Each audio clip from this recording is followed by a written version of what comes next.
Hello,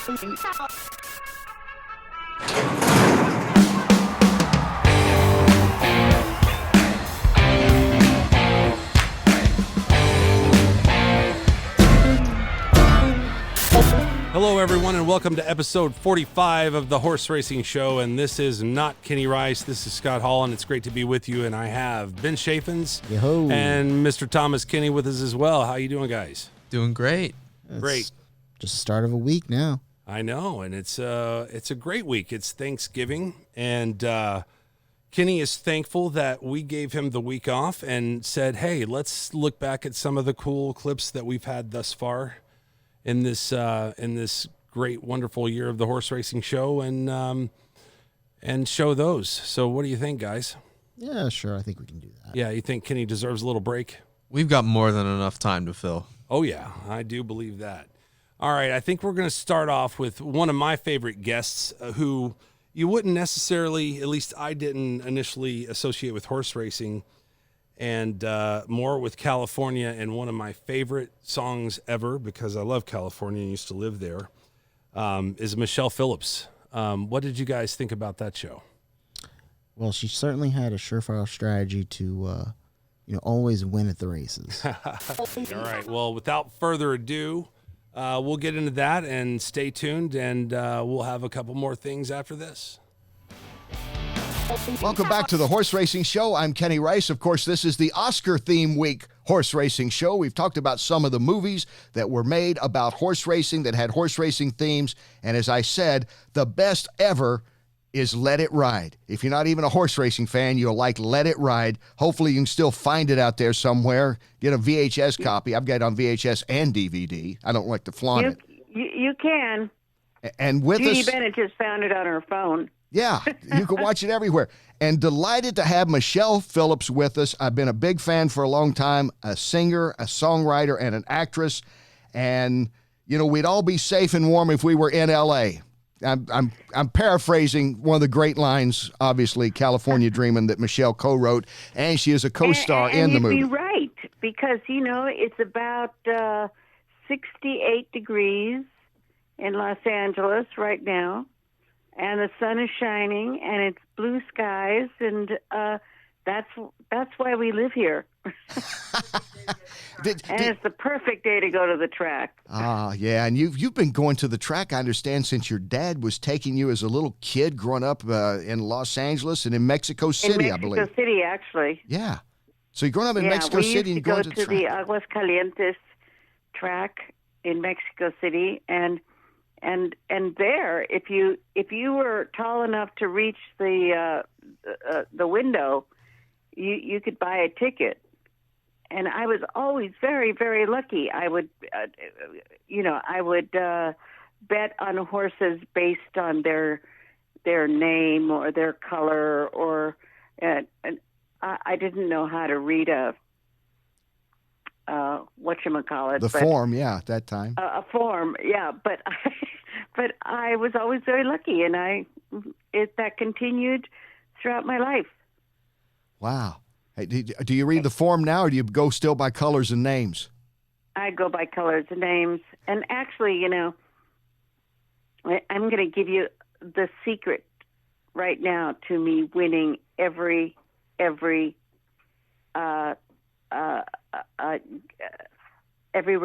Okay. I need that. I buy a win ticket on every horse.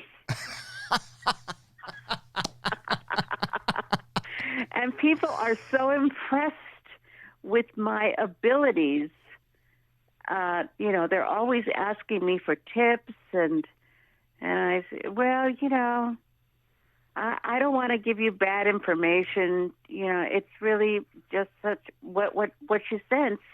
And then the whatever horse comes in, I'm jumping up and down and saying, "That a girl, that a girl." The people that are listening to this, Michelle, you just blown your cover. I know. Well, that's okay. I don't mind sharing. It always works, and I always win. So, I can't, I can't say enough about the system. No, I can't either. It's perfect. And especially when if you hit a 50-1 shot, you've made your whole day. And you know what? I've done that. Yeah. I have done that. So and I've actually had horse people tell me that there are a lot of people who do this and win. Wow. So it works. But I remember the day that I got a call from David Geiler, who was the producer of Let It Ride, and wanted to know if I'd come in and read for the part of Richard Dreyfuss's wife. And so I said, yeah, and I got there, and they said, look, we have to make a confession to you. We've already made an offer to Terry Garr, but she hasn't given us an answer. And, if she decides to do it, we're going to have to give it to her. I said, well, that's fair enough, So I read well for it, but Terry Garr took the part. So, and then I went to Hong Kong to do another picture. And while I was there, I got another call from Geiler, the producer, who said, look, Terry took the part and she's going to do it. But you have to turn it off. And so you became Mrs. Davis in the movie. So then they said, but we're writing a part for you. Will you do it? And I said, whatever you write for me, I'll do. And I was just delighted when they showed me the pages for Mrs. Davis, because she is such a funny character. And I had not done any comedy at this point. And I had worked with Richard Dreyfuss before on Dillinger. And so my scenes were all with Richard Dreyfuss. And I just said to him, listen, I want you to give me a line reading for everything that I do. Now, I'm sure you know what a line reading is. Yes. How would you do it? And so he said, you won't be offended if I give you a line reading? And I said, no, I'll pay you if you want me. So we had the most wonderful time. We filmed the whole movie at Hialeah, and Hialeah is outside of Miami. Yeah, beautiful old track years ago. Yeah, I don't think it's there anymore. Now they tried to reopen it and things. They've gone back and forth, but no, that day is long gone. Sadly, because that was like, I never made it to that track, but it was beautiful. That's what I've heard. There was a lake in the middle of the track, and it housed a flock of flamingos that apparently were on their way from Peru to Canada, and when Hialeah opened, they came on down and saw the lake, and they never left. Wow. We're talking with Michelle. Michelle Phillips is with us, and great to have you. One of the co-stars of Let It Ride, and you're talking about line reading with Richard Dreyfuss. And one of the great movie lines, in my opinion, is when Richard Dreyfuss looks at you in the clubhouse and says, "Can I buy you a drink?" And I say, "I don't see why not. I'm on the pill." Yes. I love that line. No matter how many times and thank you for letting me. This would be my only acting chance right there, Michelle. Thank you for letting me jump in there, and I got to run a line with you. Thank you. Well, you're very welcome. What's made Let It Ride, you think, such a fun movie? And again, you know about race horses. You've been going the track since you were a little girl. You still go to the track out there in Southern Cal. Why do you think that movie has endured for so many of us now? Gosh, almost 20 years ago that movie was made. Yeah, right around 20 years ago. Yeah, more, actually. But it was made in 1989. So, Yeah. 80, 90, 100, 30 years ago. Good grace, it doesn't. See, that's how vivid I remember so many of the things. You know, like Walking Tall Trotter, as they say to Jay Trotter is the guy, I think people have seen it by now, Richard Dreyfuss character. He puts the money in his shoe when he wins all this money. And my friends still say that. In the rare days that we actually win a few $100 at the track, we'll say that, Walking Tall Trotter. I mean, or, you know, I'm having a very good day. I mean, there's wonderful lines in that movie. And was it a fun movie to make? It's a fun movie to watch even to this day. Yeah, well, that's you know, that's a movie with legs, and it's just a fun movie. You know, I was standing in line at Hollywood Park waiting to buy some tickets, and this man came up to me and he said, "Hello, Mrs. Davis." And I said, "I'm sorry, I think you have the wrong person." He said, "No, I don't." He says, "You're Mrs. Davis from Let It Ride."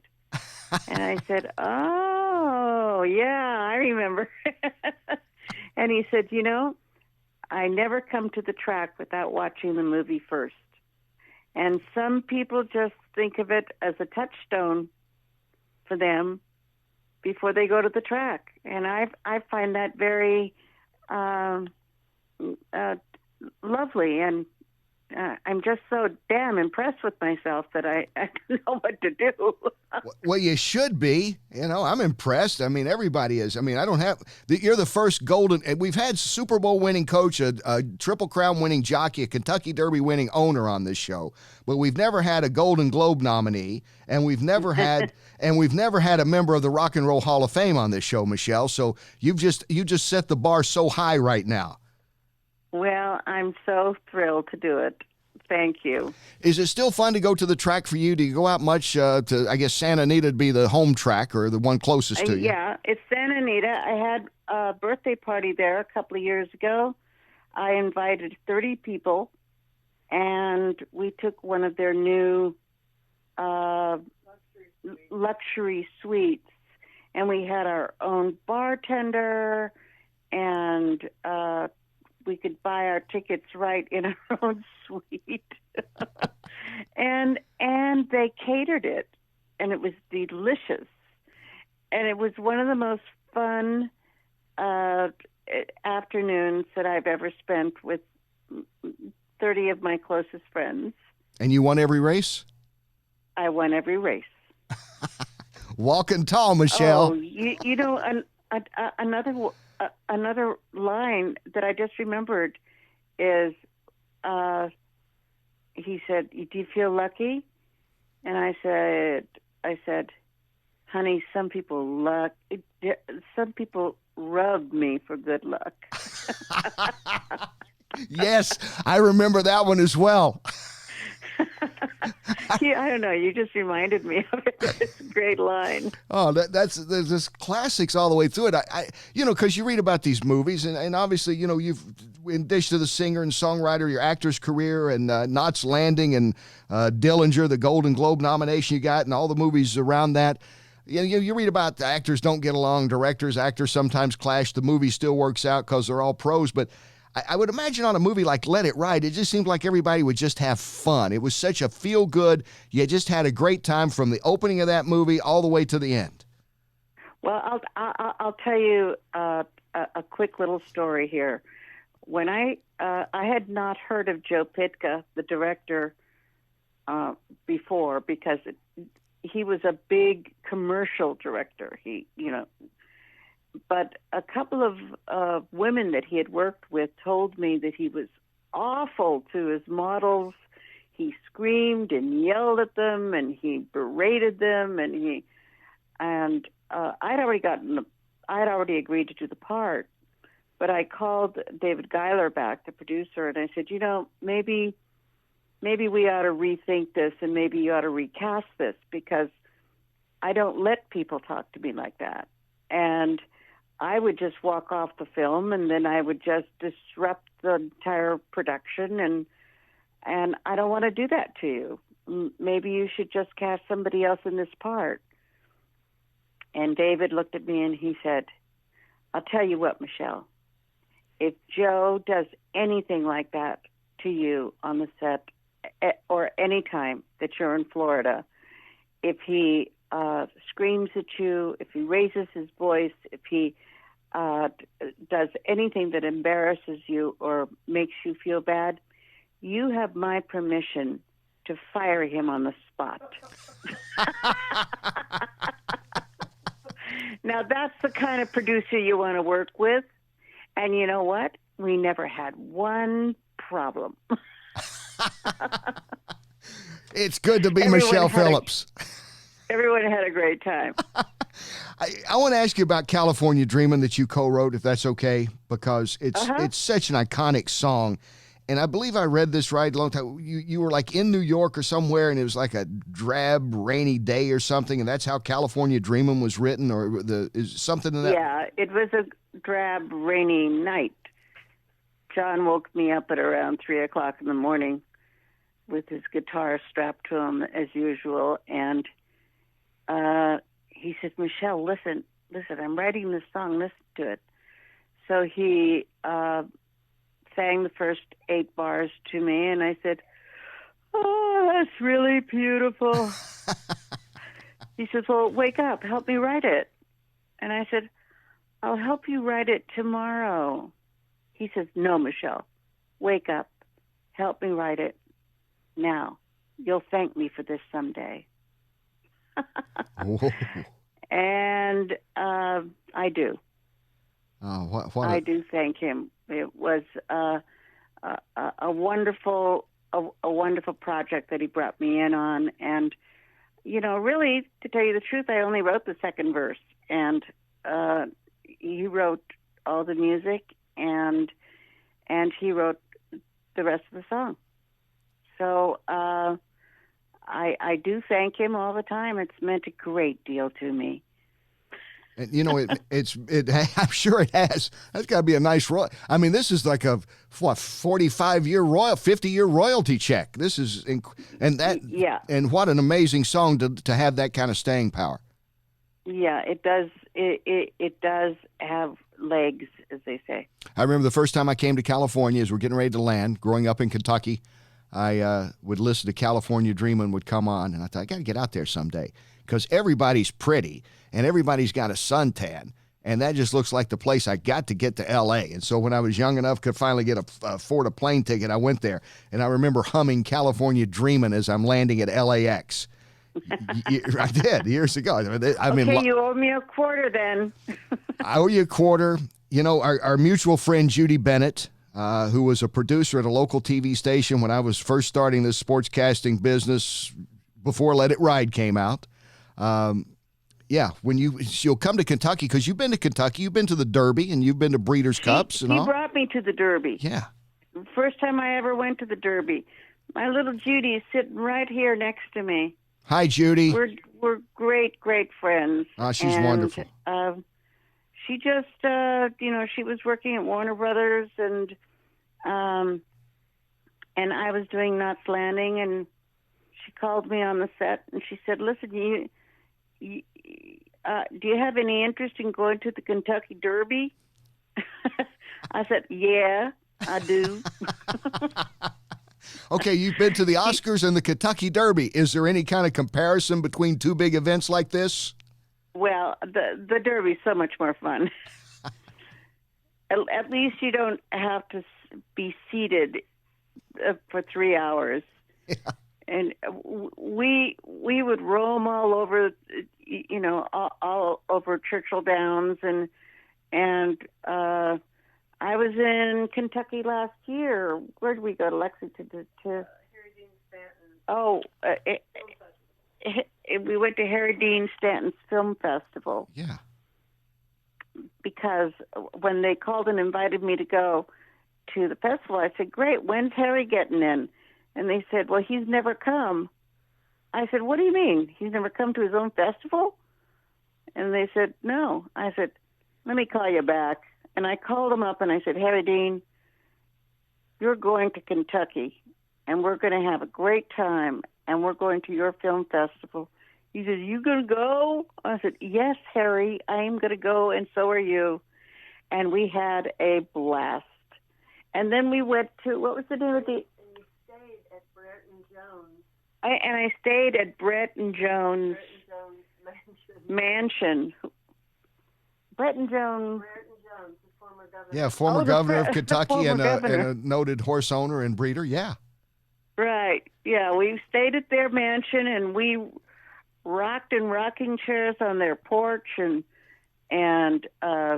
drank all their bourbon, and I made total nuisances of ourselves, I'm sure.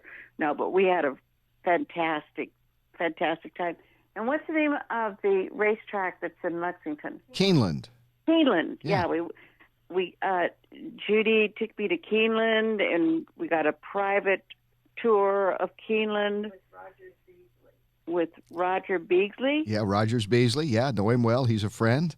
Look, And it was just, you got to hang out with Judy Bennett as much as possible. That's all I got to say. well, I don't disagree with that. And the next time Judy comes to Kentucky, you must come with her, and I'll give you that quarter. And Okay. And I can even buy you guys lunch. I'll take you out to lunch. We'll go crazy. We got a little bit He's of a budget. inviting us to lunch. Yeah. We'll be there. Okay. Michelle, I can't tell you what a delight it is to have you with us. Thank you for joining us. And I love Let It Ride and California Dreamin', and just getting to talk to you has been wonderful. Thank you. Well, thank you very much for inviting me on the show. The wonderful, talented Michelle Phillips joins us, adding now a member of the Rock and Roll Hall of Fame to the roster that's been on the Horse Racing Show here in only episode 5. Be sure to follow us on Facebook.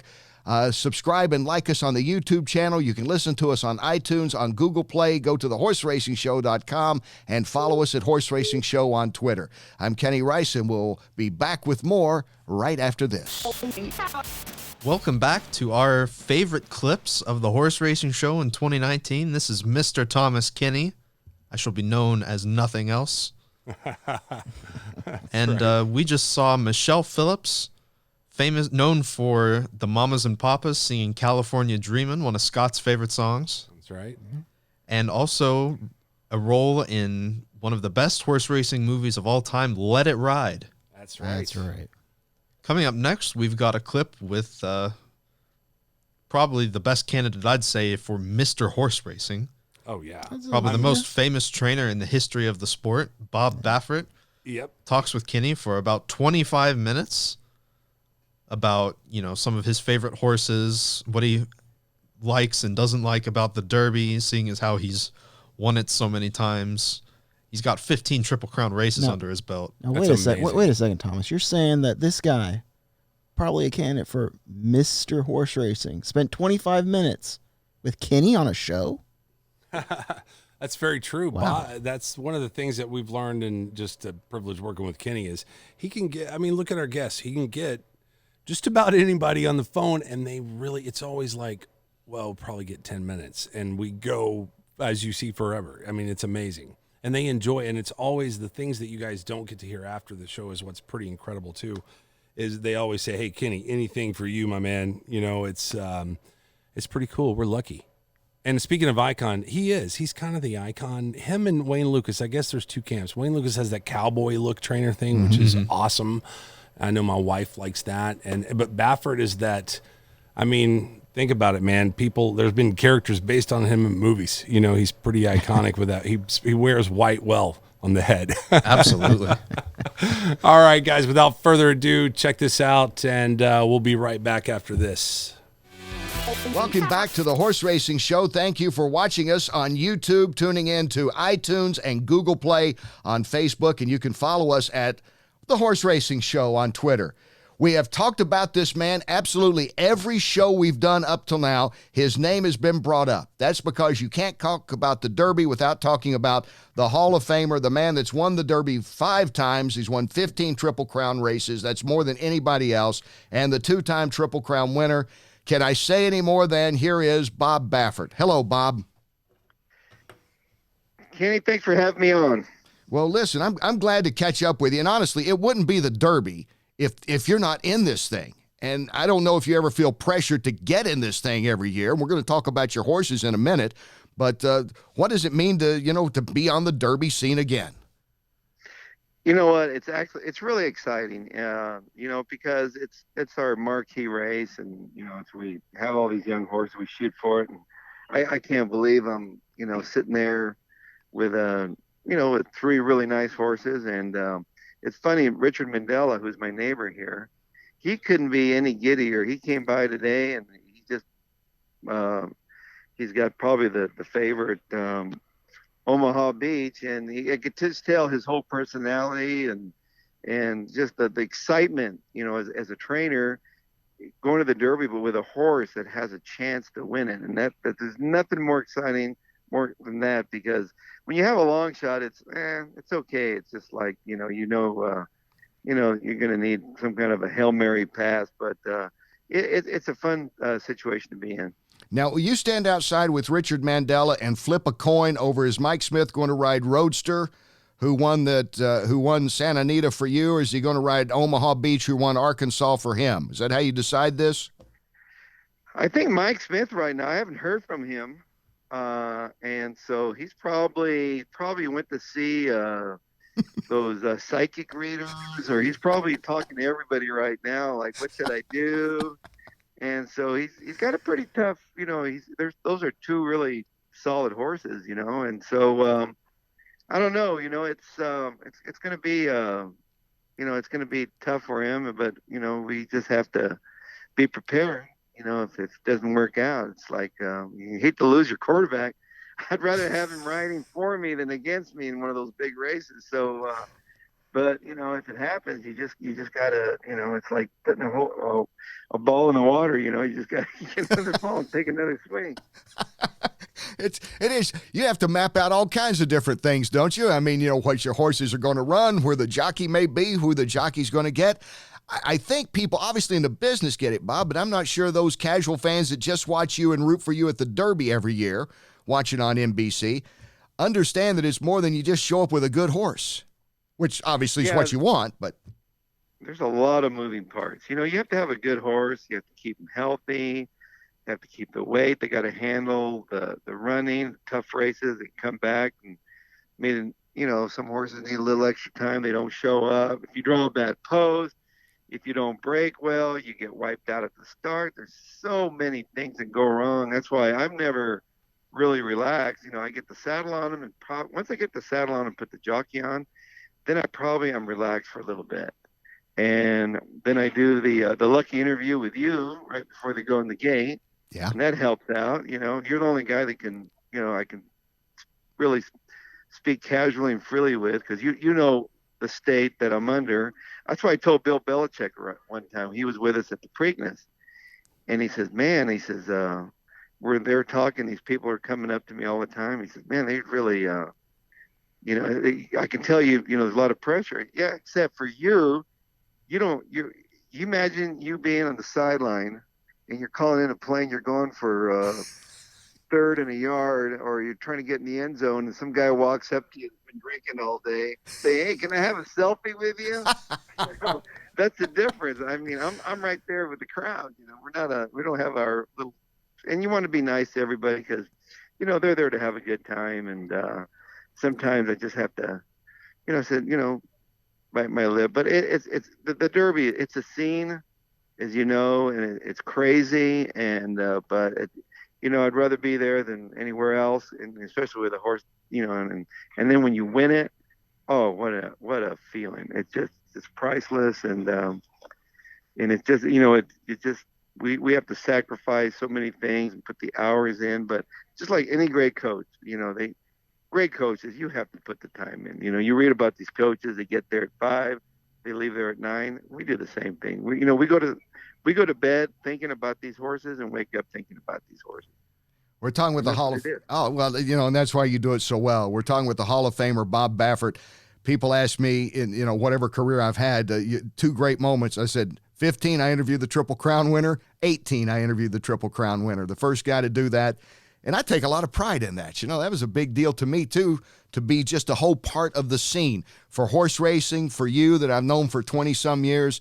And I think just for sports, because, that Derby, And then the Triple Crown. That's the two that everybody relates to, right? Belichick relates to that. The guy on the street that, walking down Wilshire Boulevard out there, he'll know about the Kentucky Derby, won't he, Bob? He may not know if you won the Travers or the Haskell, but he'll know if you won the Kentucky Derby. The Kentucky Derby is our Masters. It's the Masters, and that's the one we all watch. And by the way, you know what? That Tiger Woods, I started crying when he was coming up to that last hole. I mean, to me, see, that's what I felt that way when American Pharoah won the Triple Crown. Watching him come down there, I got teary-eyed. There's nothing like those super sports moments. Right. I know they asked Tiger Woods, is there any other sporting event that inspired you? And he couldn't think of any. I said, well, apparently you didn't watch American Pharoah win the Triple Crown. Yeah. What's wrong with that guy? But it's things like that. I've been inspired. I was there when Kirk Gibson hit the home run at Dodger Stadium. It was my first baseball game. I was there for that, and I always remember those. And so these great moments. But in horse racing, I'm glad that I was part of a race that inspired a lot of people, because that's all I heard afterwards. Because I watched that race as a fan. I mean, American Pharoah's Triple Crown was. I'll never forget how loud it was. The stands were shaking when you get 100,000 people, all rooting for one horse. It's not like the Super Bowl where half the crowd's rooting for everybody. This was everybody was all in, and that's what the beauty of horse racing. Especially when you follow a great horse like that. I remember about that you looked over at me. I'm just behind the camera because I'm going to be with you. And, win, lose, I'm going to be there to interview you. And you looked over at me and said, hey, and I thought you were going to give me that Joe Namath, I guarantee a victory moment. I don't know if you even remember this. You were there with your wife, Jill, and son, Bodie, and your family's around you. And I'm getting ready to, get on the talk back switch where I can talk directly to the truck. And I was getting ready to say, Bob's going to give me a great quote. And you said, did you ever see anything like this at a Triple Crown? And the Burger King guy was behind you. Do you remember that? When the Burger King guy shows up, that means I've got a hell of a horse. I know it. And I know. I mean it. And I told him, I said, I think I was justified. The second race, I says, this is a Burger King horse. I think I got a burger. I think this could be a Burger King horse. So it was funny. Actually, when I see him, and the guy inside it, he's actually I finally met him this last year for the first time. He's an actor, and he watched some races with us beforehand in the box there, and really nice guy. But you know what? It makes it for fun and racing on those big days. We put on that big show, and we're seeing at our best. And unfortunately, we've been going through a tough time here at Santa Anita, unfortunately. But one thing about it, we have the 4 favorites at the Kentucky Derby, all trained at Santa Anita on this surface. So it goes to show you, it's not everybody was knocking, Santa Anita, but this is the best place to get a horse ready for the Kentucky Derby. And no one knows that better than Bob Baffert. So let me ask you about your horses. First off, with Game Winner and Improbable, you did have to make a switch because they canceled the week out there at Santa Anita. So you take them to the Rebel at Arkansas. Improbable stays out there to run the Arkansas Derby. Game Winner comes back and runs second to your roadster in the Santa Anita Derby. Did that throw their schedule off enough? I know you're not going to make excuses. I'm not trying to set you up to make one, but it would seem that maybe things might have been out of sorts a little bit with them, even though they both had good second-place finishes.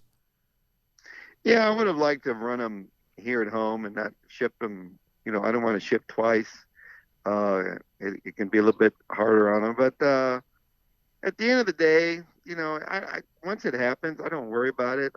I've learned never to look back. Just look forward and forget about what happened yesterday or last week. You better move forward because I don't like that. Complain or whatever. If we could have run or whatever. But you know what? It's one of those things where I'm just glad that they're doing well. We have 3 weeks to really fine tune them, and we have 3 good horses. Do I feel like I did last year? No, because when I had Justify, you and Pharaoh, I knew I was coming in there, it was I was coming in there with a cannon, So, but it's a really good field. There's a lot of parity. There's really nice horses this year, and nobody's really, other than you got the Arkansas Derby, but there hasn't been a horse that really just has, exploded, and which is good. We're all close, but Omaha Beach is definitely, he's the, he looks the part. He's trained by a great guy, and it's like, and so it's fun, to get to all the owners. They're getting there. They're all dreaming and Technicolor right now, which is great. I dream in black and white. But I'm a realist kind of guy. To me, I always go in there, expect the worst, hope for the best attitude. Otherwise, you go crazy in this game. It'll drive you nuts. My favorite interview with, well, aside from the 2 Triple Crowns, Justify last year and Faro in 15, was last year before the Belmont. I'm back there at the barn. You got all the family with you. We're getting ready for the walkover. And you said, you're a little nervous. I don't want to talk to you. And I said, I'll shut up. You know what? That's the thing is about it with a Triple Crown. I'd been up there before, and I've seen really good horses get beat. And for some reason, it looks like it's going to happen, and it never happened. Yeah. And so I thought, well, I just want to get through it. And once we did it with American Pharoah with Justify, I was walking up there, and I was telling Jimmy, my assistant, one thing about it, I feel pretty good now because we know it can be done. It's doable. So now, we know we can make that 20-foot putt, Yeah. because that's what it feels like watching a 20-foot putt go in the hole, it takes forever when they turn for a hole. And so, but I felt really confident about Pharoah, but I didn't want to say anything. I didn't want to jinx myself. I'm very superstitious. I don't want to jinx myself. Right. I've never been, I'd love to have gone up there and say, hey, bring them on, and I didn't want to upset those other trainers, and I want to, they show me any disrespect, So, but for the Justify, I could tell that I knew the jockeys, the trainers, and they were going to come after it. They weren't going to hand it to him. They were going to come after him. And so, he had to work at it a little bit harder because he had to go faster because of the 1 hole to get out of there. And he just showed what a magnificent animal he was. There's 2 great moments with American Pharoah and Justify. You've won more Triple Crown races. You passed up Wayne Lucas last year when you won the Triple Crown. You got 15 of those. Do you ever think about that 6th Kentucky Derby win? You have 5. If you win 6, you'll be tied with another legend, Ben Jones. Or do you let your mind, when you're dreaming in black and white, even think about records like that, Bob? No, you know what? I've never been like a guy for the records. I've never been that way. I just feel like, I think the reason Lucas only has 15 because he stayed in the quarter horse business too long. See, I jumped out of there quick. He stayed there, about 5 years too long. Otherwise, the record would be bigger. But Wayne is still, I think he's one of the greatest ever. And what he did in the, what I followed him in the quarter horse business. What he did in the quarter horse business, he just revolutionized every sport. Wayne would have been successful in anything he did. If he would have stayed coaching basketball, he would have gone to the Final Four, won a few Final Fours. And that's a guy. He's like a Calipari kind of guy. He's that smart person. He just knows. Just a smart guy. And so, and there's another guy I loved hanging out during is Coach Calipari. He's the greatest. I love that guy.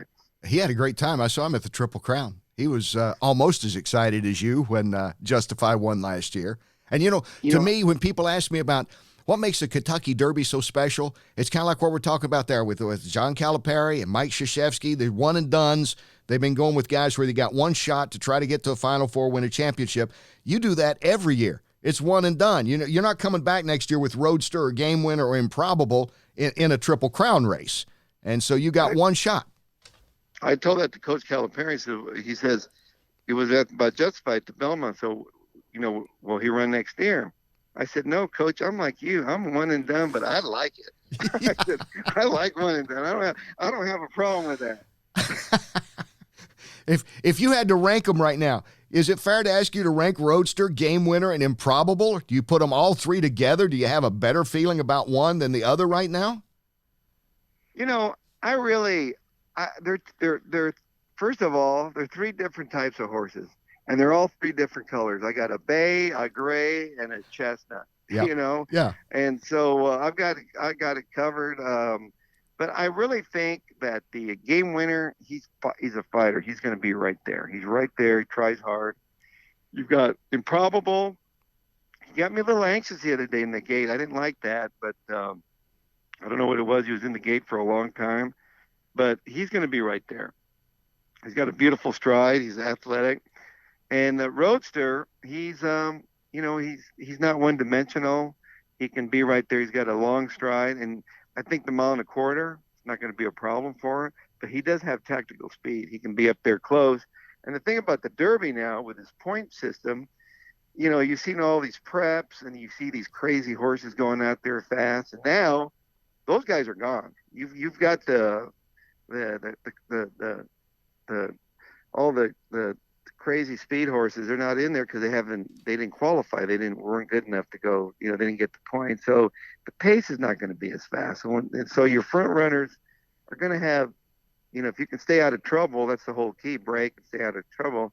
You give an edge to those kind of horses. So that's what makes my horses makes them tough, because they're the only one that, game winner, he likes to be off the pace a little bit. So but so there's a lot of, you learn from this. So that's why the draw is so important. And you talk about Wayne Lukas would have been successful as a coach had he wanted to. There are some who say, and having heard you play the guitar and talking with your brother PA about it recently, and Bill, possibly you would have been in a rock group had you not been a trainer, because you're a heck of a guitar player that I don't know how many people know that. I mean, you can actually play a guitar. No, I'm not that good. Believe me, I'm not good. For those of us who aren't musically inclined, you're pretty good. No, all I do is I play. I just strum chords.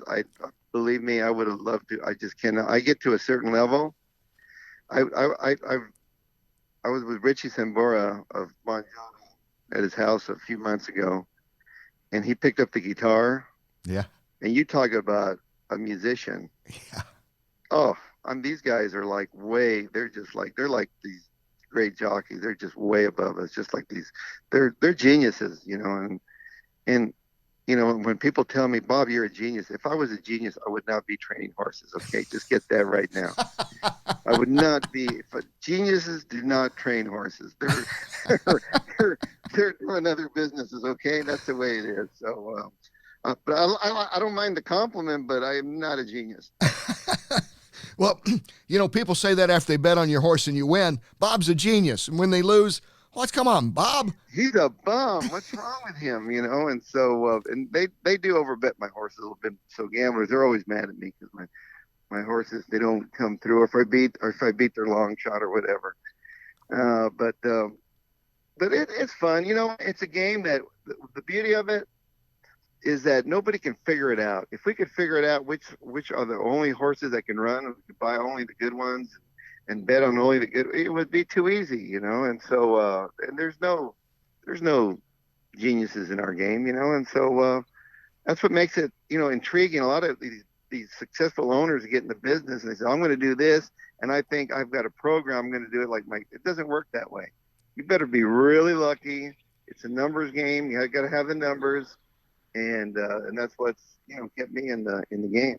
Well, you come up with a formula, whatever it is, it keeps working. I mean, to stay on the Derby scene, much less to come in with top contenders like Roadster, Game Winner, and Improbable this year. Whatever's in that bottle that you're mixing up is working good as far as the magic formula to keep getting. No, wait a minute. No, let me take that back. Let me take that back. My God, this is a fun show. All you people out there listening, no, we're not implying or insinuating nothing there. We're talking about, jeez, you're right. We're not talking other sports. We're not talking. Yes, we're not. We're talking about fun. Fun. Getting the right formula to win. Jeez, people. Yes, Bob. The formula is, I start out with like 42-year-olds every year. And yeah. That's what a lot of people think. I 40, and I keep my numbers down. And sometimes it doesn't. Sometimes it works, and sometimes it doesn't work. And so, but I have a good staff, and I train for really nice people that really, and they have a lot of fun because, fortunately, it's we get if you can win 20% of the time, Yeah. you're really doing well. So we get beat more than we win. So I remember Mike Pegram, when he got me to switch over from quarter, he said, "Why did you pick me?" He says, "Well, Bob, one thing about horse, you lose more than you win, and you're a lot more fun to be with when we lose." So that was. I thought he was going to tell me because we think you're the greatest. Well, no, I'm just more fun when we lose. Which, you know what? That might be the most realistic and greatest compliment to give you. You know that? Well, I mean, I think I got a pretty good sense of humor, and sometimes we can have a bad situation. You got to make some. That's what I love about like Jill. Jill's probably the wittiest of all of us. She just when something happens, she's always got a good. She's got a good deal. I'll never forget. I had this owner, and he's a good guy. His name is Luch Racing. He had this Ria Antonia. She was in the Oaks, and he came in and he had shaved RIA in his back of his head, his hair.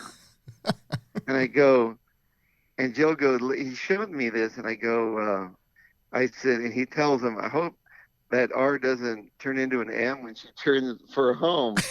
And, and it did, I go, well, it's just, she always comes with something good, but it's something that you go crazy. Everybody says, well, you're sort of bipolar because you're up, you're down, you're up and down. Yeah. That's what this game does. You got to be tough. You have to be really. That's why everybody says, "Is your son Bodie going to be a trainer?" I said, "No, because there's too many disappointments. There's a lot of disappointment in this game. You got to be able to handle it, and it's coming, and it's hard to get used to. I've gotten used to it, but I'm really not that used to it. You have to be prepared for the disappointments, and so."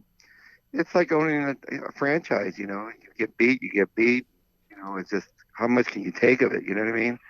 It's driving you nuts. And if you have a good horse and all of a sudden looks like you got a Derby horse and something happens, it gets sick, it gets hurt, injured, or, it's just a letdown. So, that's why we're on just pins and needles. And that's why I have 3 stents in my heart. This will wear you down, dude. But you know what? I'm hanging in there. I love it, and it's these horses. This is not what I do for a living. It's a way of life. Training is a way of life because we want to be around these horses, and they bring us so much joy, and they all have their own personalities, and I just, you love being around them. You're outdoors and you're with horses. I mean, you can't beat that. I mean, it's the best job you can have in life. Well, it shows, and I always appreciate it because I've had to interview you during some losses, and I've interviewed trainers sometimes when they win, Bob, and they don't seem happy. But, you're always a pro when I interview you win or lose. So that's kind of going back to what Mike Pegram said. You appreciate the fact that, just to be in that moment, just to be in a big stage and have a shot says a lot for anybody. Well, most of the times we're like the heavy favorites, so there's a lot of extra stress put on us. And when we do win, sometimes we're just relieved. That we didn't mess it up when you have a good horse. And that's what really the pressure is. I like American Pharoah, I was just so stressed. I knew I had the horse to do it with. And he just barely got there, and I thought, wow, what happened there? And even my wife asked me that night, says, I thought we had the super horse. But he barely won. What happened? I don't know. But I'm glad he won. I said, maybe he doesn't want, maybe he wants to be on the lead. And we put him on the lead, and that was the end of that. We were taking his speed away from him. But, you learn sometimes, I had a horse called Point Given. We found out his style, a race too late. He could have won the Triple Crown. But it's fun, and it's nerve-wracking, but it's worth it. Well, it's always fun to talk to you, and I look forward to seeing you at Churchill Downs, and hopefully we'll be hanging out with you on Derby Day. Well, Kenny, I'm hoping I'm there, and we're having, we'll be nervous, but we're having fun. Well, that's me. I'm nervous, but I have fun every Derby, and hanging out with Bob Baffert's a big reason for all that. So best of luck, my friend. I will see you in Louisville in a matter of days. All right, Kenny. Thank you, Bob. Bob Baffert, the Hall of Fame trainer with 3 shots at this year's Derby, Roadster, Game Winner, and Improbable. Will this be the year he wins his 6th and tie the record of the great Ben Jones? We'll be back with more of the Horse Racing Show right after this. Hey, welcome back into the Horse Racing Show on, we'll count this as episode 45. Yeah. Our kind of pirated edition as we stole the show away from Kenny just for this week because he's got, well-deserved time off for this Thanksgiving break.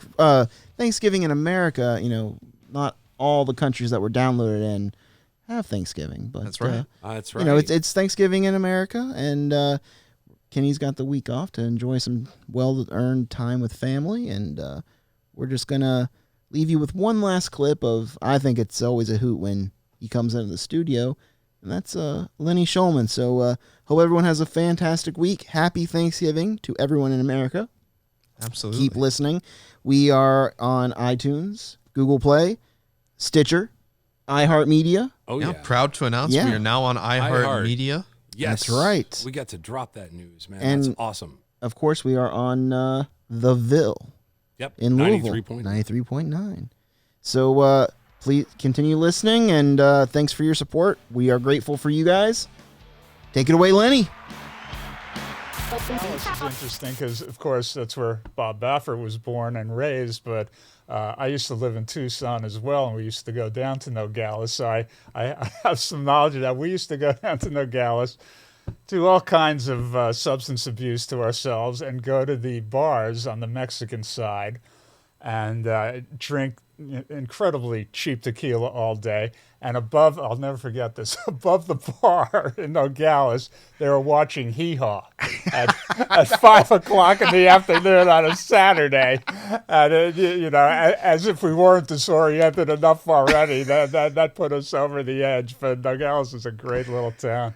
Well, Buck Owens and Roy Clark never get old. I don't matter what part of the country you're in. It's true, or in other countries as it is, but yeah, it's just fantastic. And really to understand Baffert, Yeah. which I do go into a chapter in the book about his background and borrowing from the great biography that Steve Haskin wrote. Yeah.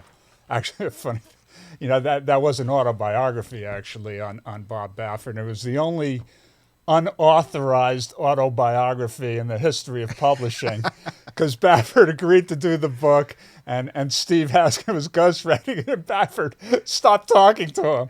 He didn't want to cooperate on the book anymore. So Haskin was writing Baffert's autobiography without Baffert's permission. The only unauthorized autobiography in the history of book publishing. Oh. But, I wonder if Bob's read the book. I don't think so. I'm going to guess no, but that was something.